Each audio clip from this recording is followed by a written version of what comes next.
বিশ্ব ভালোবাসা দিবসে ২১শে বইমেলায় এখন রয়েছেন আমাদের সহকর্মী রিফাত শিশির। মেলা ক্রেতা দর্শকদের উপস্থিতি সম্পর্কে জানতে সরাসরি চলে যাচ্ছে তার কাছে। শিশির, একই হচ্ছে সাপ্তাহিক ছুটির দিন, তার উপরে পহেলা ফাল্গুন এবং ভালোবাসা দিবস। আজ আসলে ক্রেতা সমাগম কেমন দেখতে পাচ্ছেন এবং বই কেনা বেচা আসলে কেমন হচ্ছে?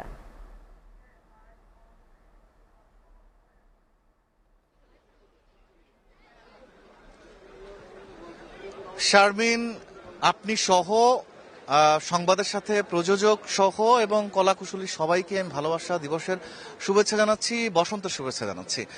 এরপর আমি আপনাকে যে বিষয়টিকে বলতে চাইবো যে আজকের এই দিনটি, অর্থাৎ এমনি নানা কারণেই কিন্তু আমাদের বছরের ফেব্রুয়ারি মাসটি কিন্তু অনেক গুরুত্বপূর্ণ, ইতিহাসের সাথে জড়িত নানান ঘটনার প্রেক্ষিতে এই দিনটিকে আমরা অন্য একটা মর্যাদায়, এই মাসটিকে অন্য মর্যাদায় আমরা নিয়ে থাকি। সেই মাসে বইমেলার মতো একটি উৎসব রয়েছে সারা মাস, এবং এই মাসে বইমেলার মধ্যে যে ভালোবাসা দিবস এবং বসন্ত, এই দিনটি কিন্তু আরো গুরুত্বপূর্ণ। অর্থাৎ ভালোবাসা দিবসের যে বিষয়টি এবং বসন্তের যে বিষয়টি, সেগুলো কিন্তু বইমেলাকে ছাপিয়ে আরো একটি উচ্চতর অবস্থানে নিয়ে গেছে এই আমাদের বর্তমান তরুণ তরুণী পাঠক পাঠিকা এদেরকে। অর্থাৎ আমি যদি এভাবে বলি যে আসলে বইমেলাকে অনেকটা আরো আকর্ষণীয় করে তুলেছে এই বসন্ত এবং ভালোবাসা দিবস, অথবা এভাবেও বলা যায় যে আসলে ভালোবাসা দিবসকে বইমেলা আরো বেশি আলোকিত করেছে।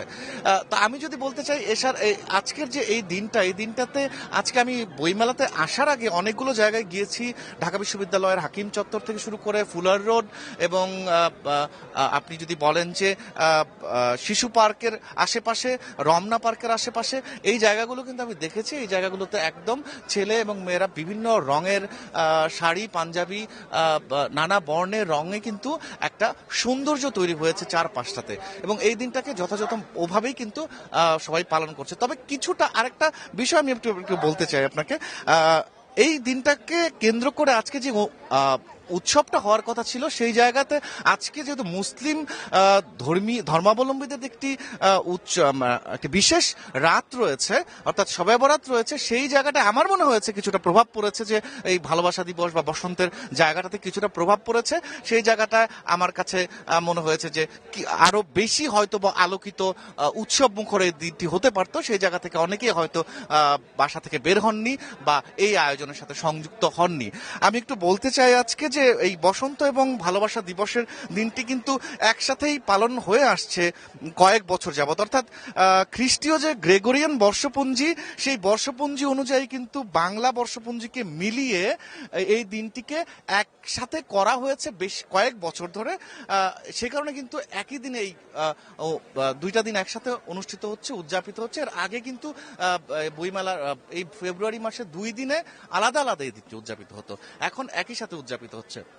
এবার আমি আপনাকে একটু জানাতে চাই বইমেলার সার্বিক কিছু তথ্য। বইমেলাতে আমি ঘুরেছি এবং আজকে 250টি নতুন বই এসেছে এবং প্রায় 1300 বইয়ের মতো এখানে এসেছে। এর মধ্যে আজকে আমি তেমন কারো হাতে বই দেখিনি। আমি আসার সময় কারো হাত খালি ভাবেই বেশিরভাগ দর্শনার্থীদের বেরিয়ে যেতে দেখেছি। তবে বই কম বিক্রি হলেও এই দিবসটি, অর্থাৎ ভালোবাসা দিবসটি, বসন্ত উৎসবটি কিন্তু বইমেলাকে আলাদা একটি উচ্চতায় নিয়ে গেছে, আলাদা একটি আনন্দমুখর একটা জায়গায় নিয়ে গেছে, মানুষের মাঝে আনন্দ, সৌহার্দ্য, সম্প্রীতি বাড়িয়েছে।